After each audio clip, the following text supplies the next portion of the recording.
먼저 엘리멜렉의 선택과 결과를 보겠습니다. 룻기 1장 1절부터 5절에는 나오미의 남편 엘리멜렉과 그의 두 아들 말론과 기론 이 세 사람에 관한 말씀입니다. 먼저 엘리멜렉은 흉년이 들었다고 해서 가족을 이끌고 모압 땅에 가서 거류합니다.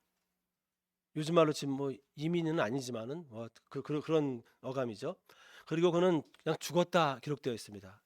후에 그의 두 아들은 모압 여인을 아내로 맞이합니다. 그리고 그들도 아버지와 마찬가지로 어떻게 해요? 죽었다고 기록되어 있습니다. 성경에서 어딘가에 거류한다는 건 하나님의 언약적 보호 아래에서 이동하며 살아가는 삶을 뜻합니다. 그렇다면 엘리멜렉이 모압에 가서 거류했다는 건 오로지 생존을 위해 하나님과의 언약 관계를 생각하지 않았고 여호와 신앙을 대수롭지 않게 여겼다는 걸 의미합니다. 그리고 이 흉년이라는 현실적 문제를 해결하기 위해 여호와의 보호하심과 도우심을 구하지 않았다는 뜻이 됩니다. 가족의 신앙보다 가족의 생계를 위해 현실적 세속적 안정을 우선시해서 우상 숭배와 불신앙의 장소를 선택했다는 것이죠. 하나님의 백성으로 태어났음에도 그는 하나님의 백성으로서 여호와 신앙의 삶을 선택하지 않았다는 것을 우리에게 잘 보여줍니다. 어떤 이유로 모압을 선택하였는지 기록에는 없습니다. 아마 가정을 위해 내린 결정이었을 것입니다. 그러나 그의 선택은 하나님의 통치를 받는 땅에서 벗어나는 일이었습니다. 모압 사람들이 어떤 민족인지 여러분 기억하십니까? 그들은 이스라엘이 애굽에서 나와 가나안으로 들어가려고 할 때 들어가지 못하도록 가로막고 특별히 발람 선지자를 통해서 이스라엘을 저주했던 민족입니다. 이는 하나님의 구원 사역을 거부하는 행위죠. 그래서 하나님은 그들이 영원히 당신의 백성이 되지 못하도록 법을 정하십니다. 아비멜렉이 하나님을 거역하고 저주하는 우상 숭배의 땅 모압을 선택한 것은 하나님이 안식하며 예배하던 땅을 떠나는 하나님께서 안식으로 주신 땅에서 예배하던 것에서 떠나는 잘못된 결정이었습니다.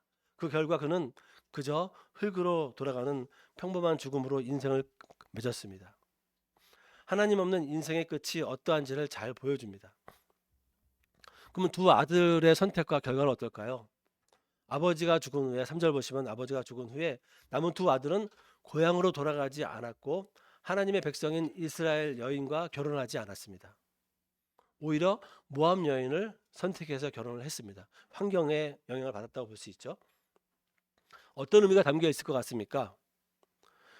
이 사람들은 매사에 하나님 중심적 선택과 결정에 관심이 없었다는 것을 의미합니다. 여러분도 알겠지만 하나님께서 이스라엘에게 주신 가나안 땅은 그들이 안식하고 예배하며 하나님 말씀대로 살며 제사장 나라의 역할을 감당해야 하는 그러한 거룩한 장소였습니다. 그런데 죽은 아버지나 두 아들은 그 당시 사사시대 사람들이 그랬듯이 하나님께 어떻게 해야 할지를 묻지 않고 어떻게 했겠습니까? 자기 소견에 옳은 대로 살았다는 것을 우리에게 보여줍니다. 아비멜렉이 자기 소견에 옳은 대로 하나님이 주신 땅을 떠났고 그의 두 아들은 자기 소견에 옳은 대로 모압 여인을 선택해서 아내로 맞이하였습니다. 그리고 두 아들도 그저 자기 하고 싶은 대로 살다가 죽었습니다. 본문에 이 세 사람의 선택과 결정에 관한 설명은 없습니다. 다만 그들이 하나님 중심으로 선택하고 결정하는 습관이 아닌 자기 필요나 환경에 따라 자기 중심적으로 선택하고 결정하며 살았습니다. 자기의 이성과 경험에 근거해서 자기 뜻대로 혹은 환경에 휩쓸려서 살았던 것이죠. 그만큼 그들의 삶이 헛되다는 것을 우리가 알 수 있습니다. 좀 정리하자면 이 사람들은 사사시대에 살던 사람들처럼 자기 소견에 옳은 대로 행동했기에 그들에게 선택과 결정에 있어서 하나님 중심, 말씀 중심, 예배 중심의 그 삶을 살려는 진지한 갈등이나 고민이 없었다는 겁니다. 그렇다면 이 세 사람의 죽음이 주는 교훈은 무엇인가를 보겠습니다. 정리하자면 첫 번째, 그들은 하나님의 백성으로 태어났을지 모르나 하나님을 떠나서 하나님이 없이 죽는 자연인의 모습을 보여줍니다. 타락한 본성을 소유한 자들의 일반적인 죽음이 어떻게 되는지를 보여주는 말씀들을 잠깐 보겠습니다. 같이 읽겠습니다. 내가 흙으로 돌아갈 때까지 얼굴에 땀을 흘려야 먹을 것을 먹으리니 내가 그것에서 취함을 입었습니다. 너는 흙이니 흙으로 그의 호흡이 그날에 그의 생각이 소멸하리로다. 이 3장 19절의 말씀, 그 시편의 말씀은 아담과 하와가 타락한 이후에 발생한 말씀입니다. 그렇기 때문에 인간은 이렇게 열심히 일하다가 그냥 흙으로 돌아가는 존재라는 것을 우리에게 보여줍니다. 이 엘리멜렉과 이 두 아들은 그러한 모습을 우리에게 아주 짧은 구절이지만 적나라하게 보여줍니다. 두 번째로 주는 교훈, 두 번째는 그들은 자기들이 종교적, 도덕적, 정치적 모든 영역에서 타락과 부패가 점점 심해지던 시기에 살고 있었음에도 불구하고 그것을 인식하지 못했습니다.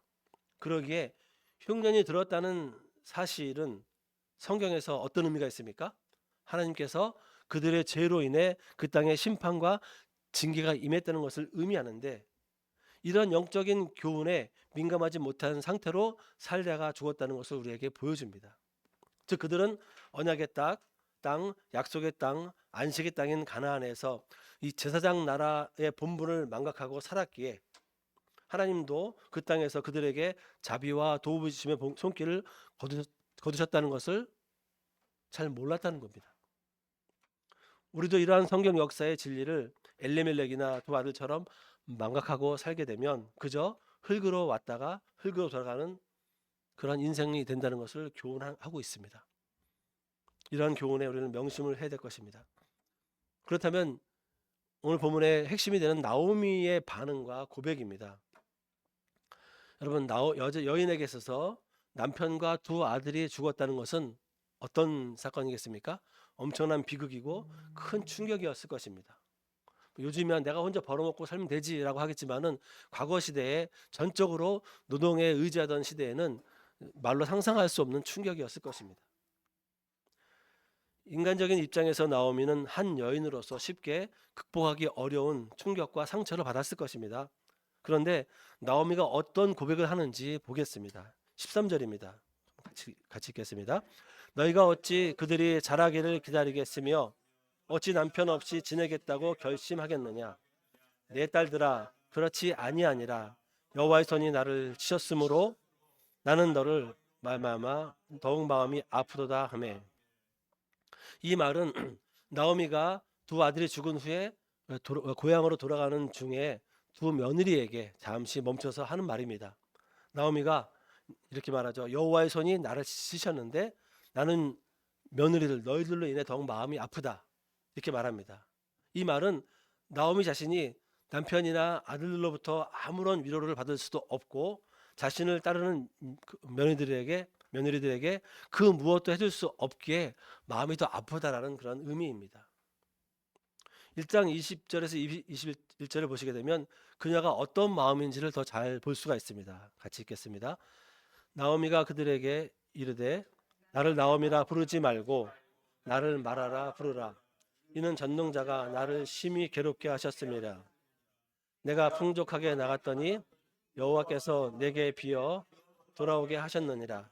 여호와께서 나를 징벌하셨고 전능자가 나를 괴롭게 하셨거늘 너희가 어찌 나를 나오미라 부르냐 하느니라.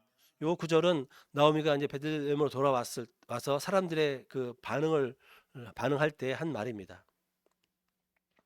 나오미는 남편과 두 아들의 선택과 죽음으로 인해서 하나님이 자기 인생을 심히 고통스럽게 하시고 자기를 아무것도 없이 비어 돌아오게 하시고 자기를 징벌하시고 괴롭게 하신 어찌 보면 잔인한 분이라고 말을 하는 겁니다. 그렇다면 여러분, 이 나오미의 고백에 어떤 특징이 있을 것 같습니까? 여러분, 나오미의 고백에 어떤 특징이 있는지 좀 확인하셨습니까? 나오미는 자기가 당하는 일마다 어떻게 고백하냐면은 여호와의 손이 전능자가 여호와께서 이렇게 하셨다고 고백합니다. 그녀의 고백이 하나님께 원망하고 불평하는 불신앙적인 태도로 보이시나요? 아니라고 봅니다. 나오미가 당한 절망적인 일과 고향으로 돌아오는 길에 듣게 된 룻의 신앙 고백과 결심에 이르기까지 그 모든 과정을 교리적 용어로 표현하자면 나오미는 이 모든 것이 하나님의 섭리였음을 믿음으로 받아들였다라고 볼 수 있습니다. 그리고 그렇기 때문에 나오미의 말은 여호와 하나님에 대한 믿음의 고백이기도 합니다. 엘리멜렉과 두 아들에 관한 1절부터 5절에 에서 여러분 하나님, 전능자, 여호와라는 단어가 나올까요, 안 나올까요? 안 나옵니다. 그러나 6절 이후부터는 하나님, 여호와, 전능자라는 단어가 나오미와 계속해서 연관되어 나옵니다. 이는 남편과 두 아들들과 달리 나오미에게 여호와 신앙이 분명히 있음을 보여줍니다. 또한 자기와 주변에 일어났던 일을 보면서 하나님께서 어떤 일을 하시는지 늘 영적으로 민감하게 귀를 기울였던 사람임을 우리가 알 수가 있습니다. 그렇다면 나오미가 여호와 신앙이 드러나는 표현을 몇 가지 보겠습니다. 6절을 보시면은요. 본문을 책을 보시기 바랍니다. 보면은 나오미가 고향으로 돌아오려고 결심한 이유를 누구 때문이라고 하죠? 여호와께서 내 백성을 돌보시사 그들에게 양식을 주셨기 때문이라고 말합니다.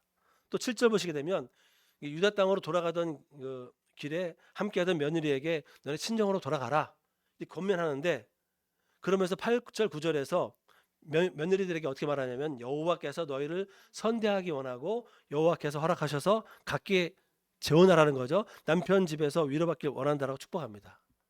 그런데 10절에서 여러분 보시면 두 며느리는 어머니와 함께 어머니의 백성에게로 돌아가겠다고 말을 합니다. 비록 빈말이라 할지라도 이 두 며느리의 고백에서 그들이 적어도 여호와 하나님에 대한 어떤 거부감이 없다는 것을 확인할 수가 있습니다. 만약에 며느리가 시어머니 이렇게 말하면 며느리가 불신앙적이고 하나님에 대한 불만이 많다면은 어떻게 표현하겠습니까? 속으로 웃기고 있네. 뭐 좀 상당히 아주 비아냥거릴 수 있었겠죠. 근데 본문에서는 그러한 뉘앙스가 없다는 겁니다. 그러면 이별 장면을 간단히 보겠습니다. 나오미가 고향으로 가려고 할 때 처음으로 두 며느리 오르바, 룻이 같이 따라 나서죠.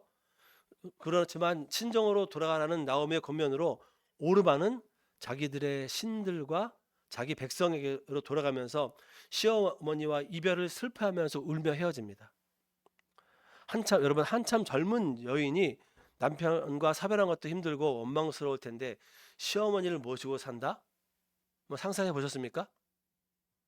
쉽습니까? 어렵습니까?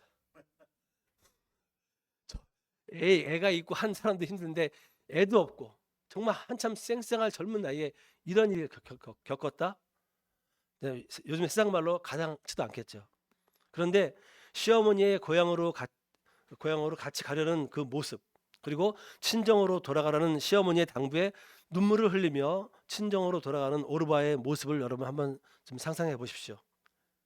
잠깐이었다 할지라도 오르바는 그만큼 시어머니에 대한 효심이 있었음을 볼 수 있고요. 물론 여호와 하나님에 관한 일시적인 믿음을 가졌을 수도 있다는 겁니다. 그런데 이 오르바와 달리 룻은 온전한 여호와 신앙이 있음을 우리가 확인할 수 있습니다.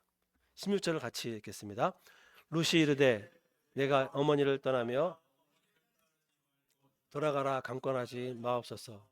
어머니께서 가시는 곳에 나도 가고 어머니께서 머무시는 곳에서 나도 머물겠나이다. 어머니의 백성이 나의 백성이 되고 어머니의 하나님이 나의 하나님이 되시리니. 룻이 어머니의 하나님이 나의 하나님이 되실 거라는 고백이 있습니다. 약간 좀 사견인데 제가 룻 기서를 막 정말 재미있게 읽을 때 이것을 가지고 뮤지컬을 만들면 어떨까 그런 생각했었거든요. 뭐 생각은 그랬었는데 되게 이렇게 좀 도전을 받았던 기억이 납니다. 룻이 고백하는 하나님은 히브리어로 엘로힘입니다. 엘로힘. 엘로힘이라는 단어는 히브리어에서만 나올 뿐 다른 세모에서는 나오지 않고요. 심지어 성경 아람어로 된 성경이 어디에 있죠? 다니엘서에 있죠. 다니엘 이런 아람어에서도 나오지 않습니다. 그리고 엘로힘으로 기록된 그 성경의 다른 부분을 살펴보게 되면 어떤 의미로 번역되었냐면은 하나님만이 참 하나님이시며 모든 참된 존경과 경외의 대상이시며 하나님 한 분 이외에는 그 어떤 신도 없으며 있다 하더라도 그것은 신이 아니라는 뜻으로 사용됐습니다.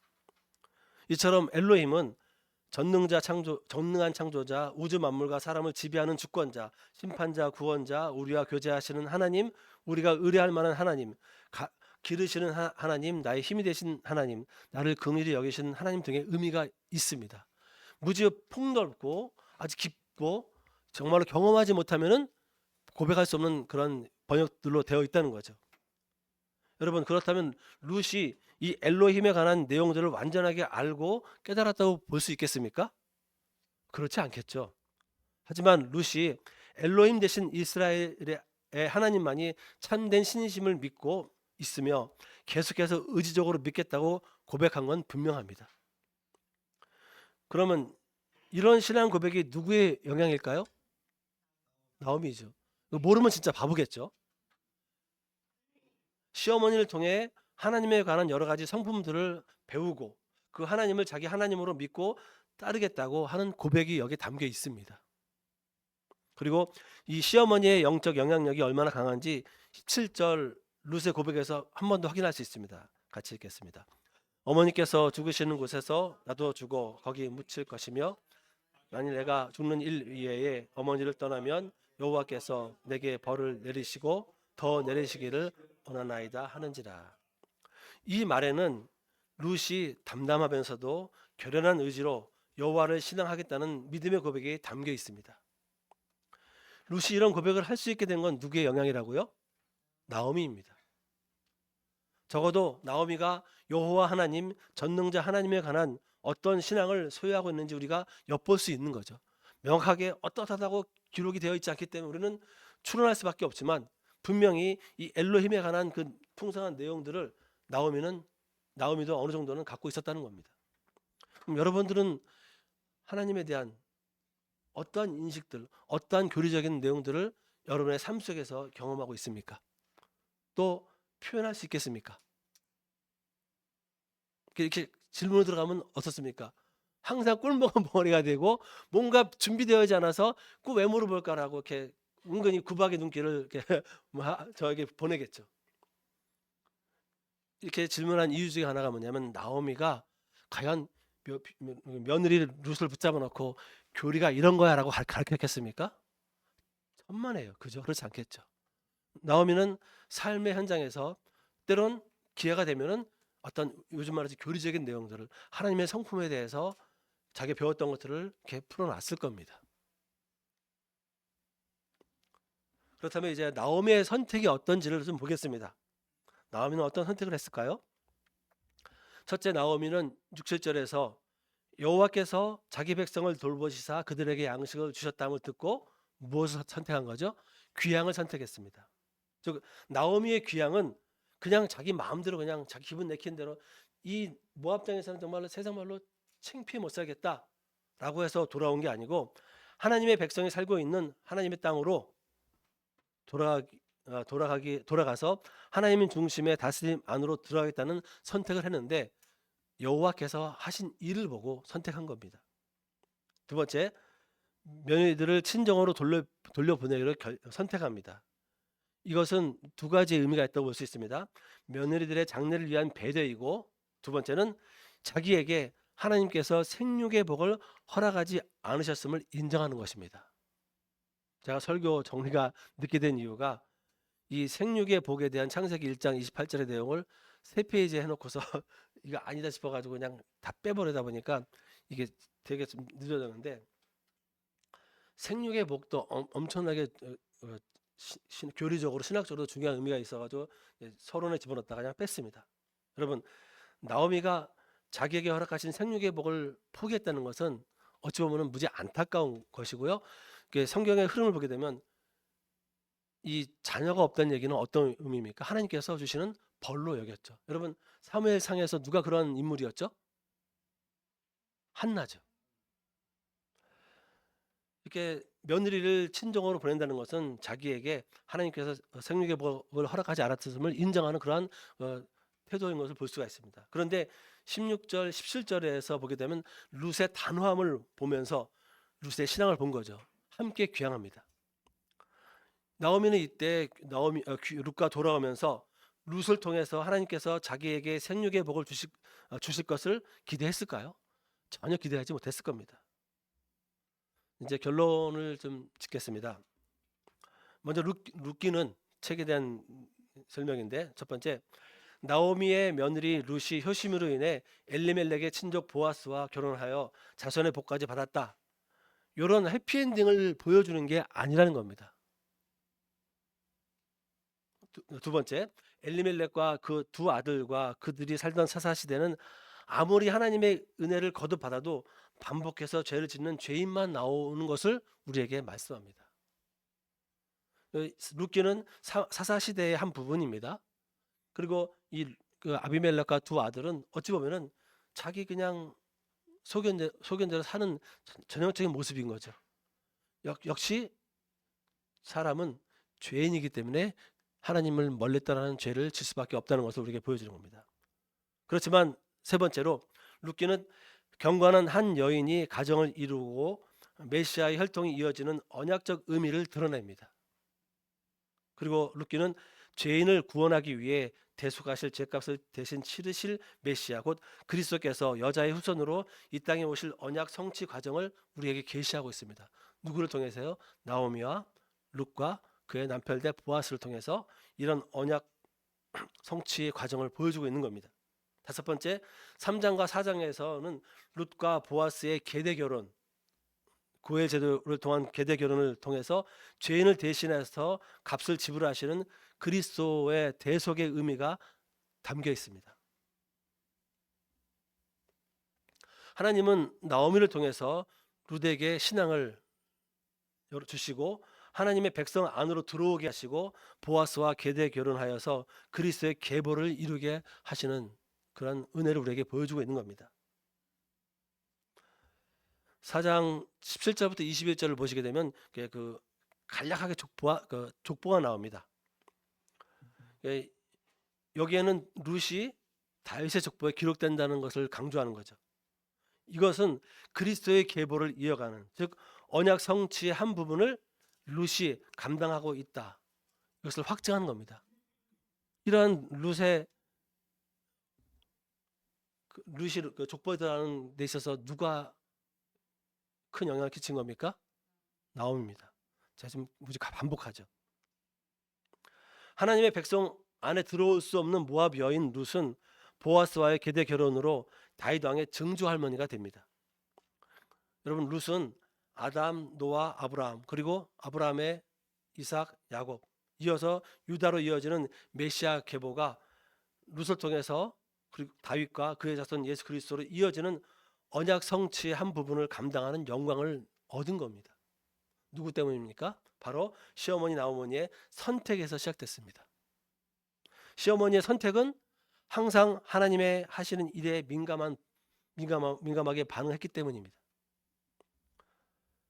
오늘 나오미의 신앙을 설명하면서 말씀을 좀 정리하겠습니다. 나오미가 어떻게 신앙생활을 했는지 본문은 말씀하지 않습니다. 여러분, 성경을 보다 보면은 어떤 특정 인물들 보게 되면 믿음이 갑자기 좋아진 것 같은데 설명이 안 돼 있어요. 그죠? 그래서 보통 어떻게 그 인물을 본받기를 원하죠? 솔직히 말해 보십시오. 그 특출난 믿음의 인물들을 어떻게 본받기 원하죠? 1번 빡세게 기도해서. 그죠? 보통 그렇게 기도하면 뭔가 또 그것도 뭐 목사님을 통해서 뭐 안수받거나 해서 뭐 해야만 특별한 믿음이 생길 것처럼 우리가 오해를 합니다. 제가 목사로서 설교를 할 때 그런 인물들을 살펴볼 때마다 반드시 그 뒤에는 영향을 준 믿음의 선배들이 있다는 것을 확인할 수 있습니다.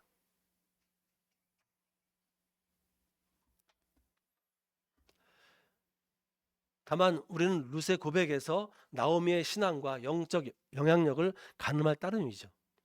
나오미는 자기의 며느리가 스스로 하나님의 백성이 되고자 선택하도록 강한 영향을 준 신앙인이었습니다. 그러면 좀 아주 곤란한 질문을 하겠습니다. 여러분이 가정에서 나오미와 같은 역할을 하고 있다면 점수를 몇 점을 줄 수 있을 것 같습니까? 유구무원이시네요. 저는 이제 두 손을 들고 있어야 될 것 같습니다. 반성하는 의미에서.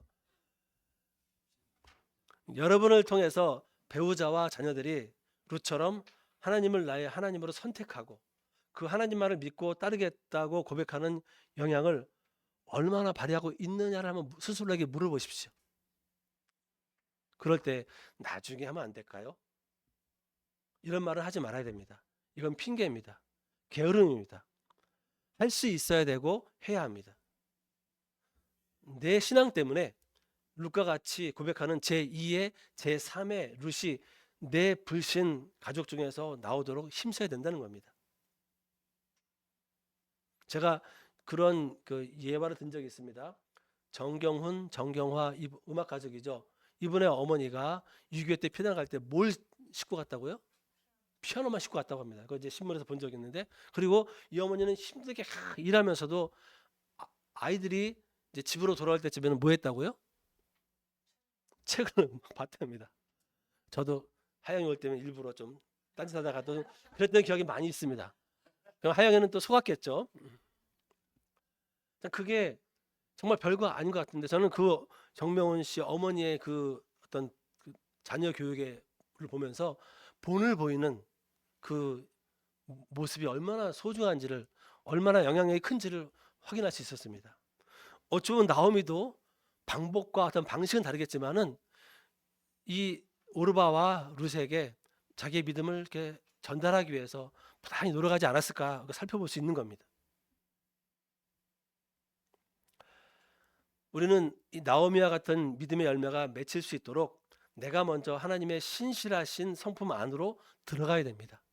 아까 이야기했지만 저런 인물처럼 되기를 빡세게 기도하고 뭐 어디 머리 들고 뭐 안수받겠다, 이런 식의 정말 신비주의적이고 지나치게 말씀 중심적이지 않은 행태는 이제는 우리는 분명히 벗어나 있을 저는 믿습니다. 그래서 하나님이 호세아를 통해서 주시는 말씀처럼 우리를 도로 낫게 하시고 싸매 주시고 살리시고 일으키시는 여호와를 힘써 알아가야 합니다. 여러분들은 분명히 그렇게 하고 있을 줄로 믿습니다.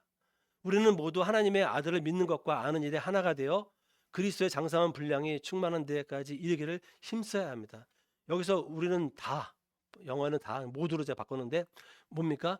교회 공동체로 보시면 될 것 같습니다. 또는 가족 공동체로, 믿음의 가족 공동체로 볼 수 있어야 될 것입니다.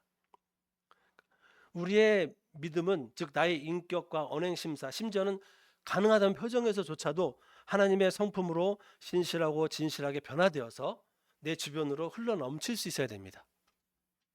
아름다운 향기처럼 자연스럽고도 강력한 영향을 줄 수 있어야 됩니다. 그렇다면 이것은 가정에만 국한되어야겠습니까? 아니겠죠. 여러분들이 일하는 일터나 만나는 어떤 사람들, 또 친질 가운데서도 어떻게 됐습니까? 나오미와 같은 영향을 끼쳐야 됩니다. 여러분의 배우자나 가족, 직장 동료들, 친한 지인들은 여러분을 어떻게 볼까요? 좀 심하게 변해서, 야, 네 모습 보니까 정남에 떨어진다. 예수 믿는 사람이 왜 그러니? 뭐 교회는 가고 싶지도 않다. 네가 믿는 하나님 차라리 내 주먹을 믿겠다. 이런 말을 듣는다면 이것은 분명히 잘못된 신앙입니다. 여러분, 한국 교회에 이런 잘못된 신앙인이 얼마나 많습니까? 잘못 배운 사람이 얼마나 많습니까? 가서는 안 될 잘못된 길을 가고 있고 보여주어서는 안 되는 잘못된 본을 보여주는 교회 다니는 사람이 얼마나 많습니까? 또 어떤 사람이 있냐면 중립적인 태도로 아무런 영향도 끼치지 못하는 그런 생활하는 사람도 있는데 이것도 잘못된 태도입니다. 계시록 3장 15절부터 16절, 19절, 22절을 같이 읽겠습니다. 내가 내 행위를 아노니 내가 차지도 아니하고 뜨겁지도 아니하나 내가 이같이 미지근하여 뜨겁지도 아니하고 차지도 아니하니 내 입에서 너를 토하여 버리리라. 물은 내가 사랑하는 자를 책망하여 징계하노니 그러므로 내가 열심을 내라. 회개하라. 귀 있는 자는 성령이 교회들에게 하시는 말씀을 들을지어다. 이 16절에 미지근함은 무능력을 뜻합니다. 여러분, 하나님의 말씀은 디모데후서의 설명을 이 말씀을 인용하지 않더라도 어떤 힘이 있습니까? 살아계신 하나님, 전능하신 하나님, 우리의 힘이 되시고 도우시고 기르시며 의지할 만한 그 하나님을 우리에게 계시하고 있습니다. 그래서 하나님의 말씀을 읽고 묵상하고 듣고 순종하는 사람은 결코 라오디게아 교인들처럼 미지근할 수 없습니다. 즉 무능력할 수 없다는 겁니다. 하나님의 말씀은 우리가 주어진 은사를 가지고 열심을 낼 수 있게 하는 원동력입니다. 하나님의 말씀은 우리를 나오미처럼 살게 하는 힘이 있습니다.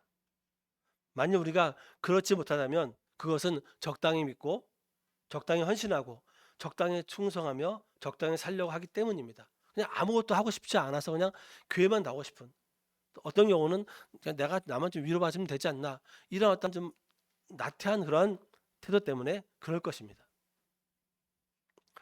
혹시라도 우리가 그런 사람이 있습니까? 그런 마음이 들 때가 있습니까? 그런 우리에게 주시는 명령은 19절 22절입니다.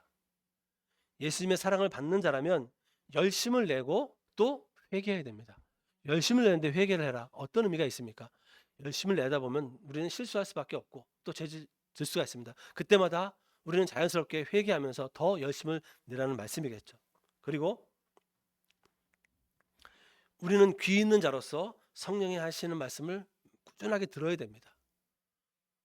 여러분에게는 어렵지 않을 겁니다. 그죠? 듣고 계시죠? 반응이 없어서 안 듣는 줄 알았네. 매일매일 분명히 듣는 훈련을 하고 있을 겁니다. 공부할 겁니다. 그렇기 때문에 우리는 이러한 하나님 말씀과 밀접한 가운데서 점점 나오미와 같은 그러한 삶의 영향력을 끼칠 수 있어야 됩니다. 여러분을 통해서 여러분을 보는 사람들이 정말로 룻과 같은 고백을 할 수 있는 그러한 믿음의 수준에 이르기까지 힘써야 됩니다. 이것은 단순하게 바로선 개혁교회 성도들에게만 적용되는 것이 아니고 하나님을 믿는 예수 그리스도의 이름으로 모이는 교회마다, 그 교인들마다 이러한 일이 있어야겠죠. 그렇다면 대한민국이 어떻겠습니까? 벌써 복음화가 됐겠죠. 사랑하는 성도 여러분, 이제는 우리도 나오미처럼 교회와 가정과 일터에서 룻과 같은 믿음의 고백을 하는 사람들을 세워가기 위해서 복음 전파에 헌신하기를 주님의 이름으로 축복합니다. 특별히 계속 진행되는 변증 공부가 있습니다. 이것을 통해서 언제 어디서든 누구에게나 복음을 변증하여서 제2의 제3의 룻을 세울 수 있는 큰 믿음의 동역자들로 세워지기를 주님의 이름으로 축복합니다. 베드로전서 3장 15절의 말씀처럼 우리 속에 있는 소망에 관한 이유를 묻는 자에게 대답할 것을 항상 준비하는 하나님의 사람이 되기 위해서 여러분들이 일상생활에서의 삶의 열심도 주어진 일도 열심히 하고 또 말씀에 대한 열심을 내므로 말미암아 항상 대답할 것을 준비해서 언제든지 전할 수 있는 그러한 복된 성도들 되기를 주님의 이름으로 축복합니다. 아멘. 기도하겠습니다.